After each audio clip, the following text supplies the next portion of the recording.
Welcome back to One Comic Book a Day, where I haven't slept since 3 a.m. Don't ask me why, I'm just up. We are continuing our way through issue 6 of Superman, the second story, The Rule of Gateston, or Gateston. I'm not quite sure. So this is a town that's not in Metropolis. It's been taken over by a man named Brute. Brute is a mobster who has come into town. Yeah, it's a mobster story. Is it somewhat better than a mobster story? Arguably, but then no. There's some fun at the end, and there is some sign of a structure, but it's not. It's a mob story. It's a mob Superman story. I don't care. They're not good. Brute is forcing pretty much all the small town businesses to a racket protection ring that he's running and protecting them from him. He's the main problem in town. The main newspaper that's fighting him is the Gazette. So Lois and Clark are sent to go look into it and talk to the Gazette. They arrive, and as soon as they arrive in town, the owner of the Gazette is blown up in a car bomb, and then the printing press explodes. So already, Brute is showing he is quite a force and a threat to be reckoned with.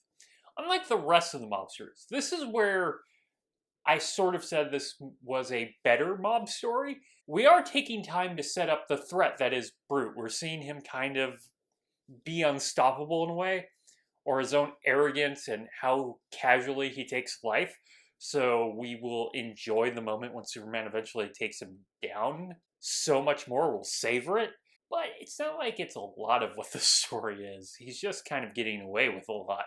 With their publisher and printer down, Clark calls Mr. Mason, the owner of the Daily Planet, in what might be his last ever appearance. He doesn't show up a lot. He's actually kind of like pretty good trivia question of who owns the Daily Planet. It was Mr. Mason to begin with. He happily gives over a printing press to the Gazette. I'm sure another newspaper would totally help another newspaper in that way. I honestly believe it, yes.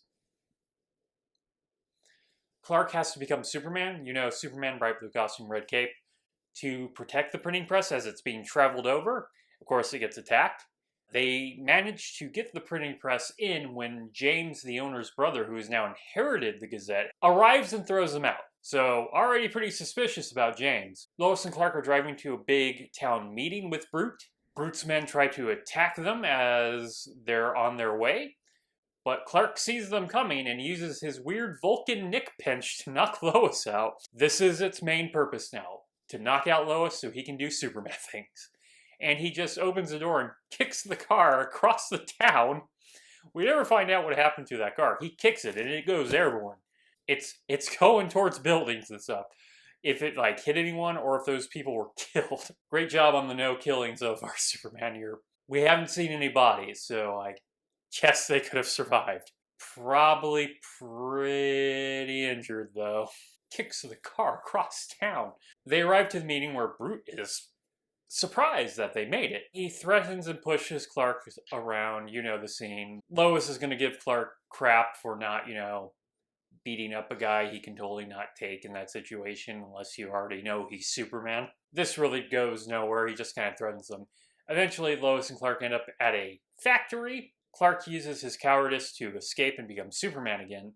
Lois enters and sees Brute and James working together. They basically tell her off and that they're basically going to kill her because they've already set up her death. But Superman shows up as she gets in her car. Superman knows that her brakes have been bombed. Well, the car is bombed and the brakes will set off the bomb. So he gets her out of the car, goes back up, grabs James and Brute and throw them in the car and starts making them drive. Oh yeah, Superman's gone to the extreme.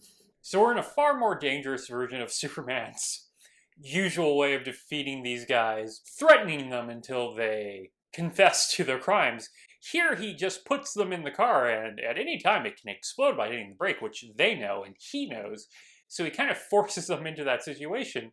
And if they're not going to confess, they're all going to be blown up, but Superman should be fine. Maybe knocked unconscious at this point, but fine. They happily confess, and James and Brute are sent away. The end. And if you felt that ending felt rushed, well, yeah, it was, because we only have 14 pages. I don't even know where the story went. It had this, and then rising action just collapsed really quickly, and then we got to a climax. So yeah, not my favorite story. Superman number 6 has been kind of weak so far. I'm really hoping it gets better, because so far it just feels like Siegel is overworked and just been throwing out stories he could get done quickly.